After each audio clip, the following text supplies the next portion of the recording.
3 जून को जुम्मे की नमाज के बाद शहर के कुछ इलाकों में जिस तरह से सांप्रदायिक हिंसा की आग भड़काने की कोशिश दंगाइयों के द्वारा की गई, उससे कानपुर की छवि अपने देश ही नहीं बल्कि दुनिया के मानचित्र पर भी कलंकित हुई। मगर दंगाइयों के मंसूबों पर शहर के उच्च अधिकारियों ने न केवल पानी फेर दिया बल्कि दोषी लोगों को सलाखों के पीछे भेज दिया।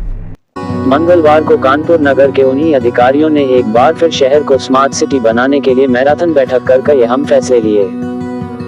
यह बैठक आयुक्त कानपुर मंडल राजशेखर की अध्यक्षता में आयोजित की गई थी। इसमें जिलाधिकारी विशाख, स्मार्ट सिटी के सीईओ और नगर आयुक्त शिव शरणाप्पा, KDAVC अरविंद सिंह सहित अन्य अधिकारी मौजूद थे। इसमें 100 करोड़ की मदद से कुल 31 परियोजनाओं को मंजूरी दी गई। साथ ही परियोजनाओं के संचालन और रखरखाव पर खर्च के लिए एक अलग बैंक खाता खोलने की भी मंजूरी दी गई। अब जरा उन प्रमुख परियोजनाओं पर नजर डालते हैं जिन्हें सर्वसम्मति से पास किया गया। 1. इसमें 3.5 करोड़ रुपए से बड़े चौराहा का विकास। 2.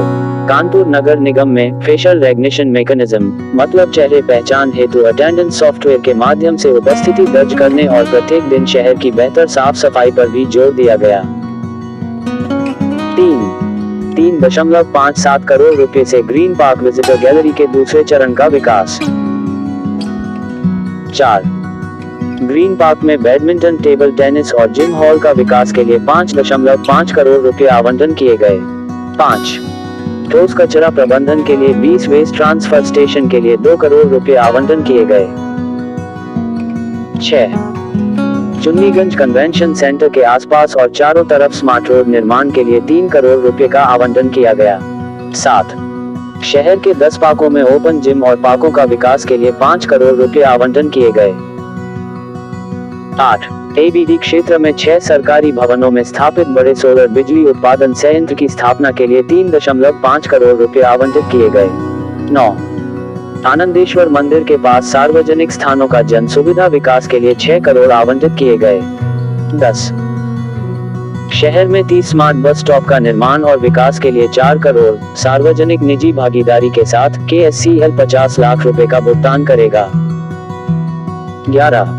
नाना राव पार्क में ऑटोमेटेड फुट ओवर ब्रिज का निर्माण के लिए 4 करोड़ आवंटित किए गए। 12. ABD क्षेत्र में नौक विहार का विकास के लिए 2 करोड़ आवंटित किए गए।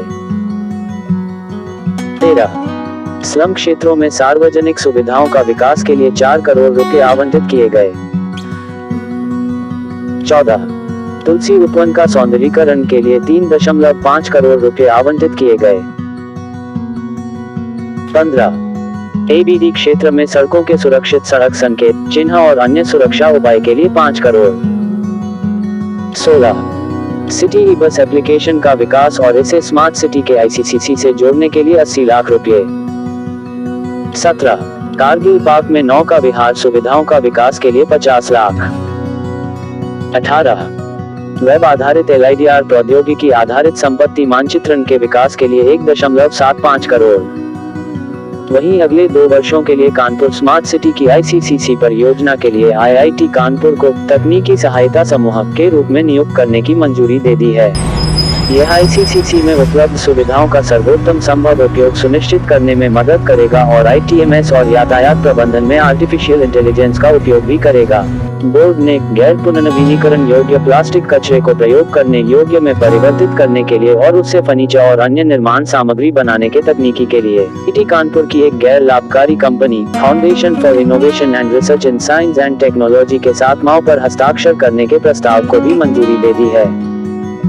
कानपुर स्मार्ट सिटी बोर्ड ने पालिका स्टेडियम सुविधाओं के बेहतर संचालन, प्रबंधन और रखरखाव के लिए ओपन टेंडर द्वारा स्मार्ट सिटी द्वारा चयनित O&M प्रबंधन निजी एजेंसी के चयन को भी मंजूरी दे दी है। बोर्ड ने अग्रीमेंट के प्रावधानों की समीक्षा के लिए और पालिका स्टेडियम में सुविधाओं के संचालन और प्रबंधन की निगरानी के लिए एक समिति गठित करने का भी निर्देश दिया। विजिटर गैलरी की निजी भागीदारी के माध्यम से सुविधाओं का बेहतर संचालन और रखरखाव के लिए निर्माणाधीन कन्वेंशन सेंटर, कलेक्टरेट में मल्टी लेवल पार्किंग, मोती झील में वैंडर कियोस्क, बैडमिंटन कोर्ट और ग्रीन पार्क में जिम और नई स्विमिंग पूल को निजी और M संस्था के माध्यम से बेहतर संचालन और प्रबंधन शुरू करने के लिए मंजूरी दी।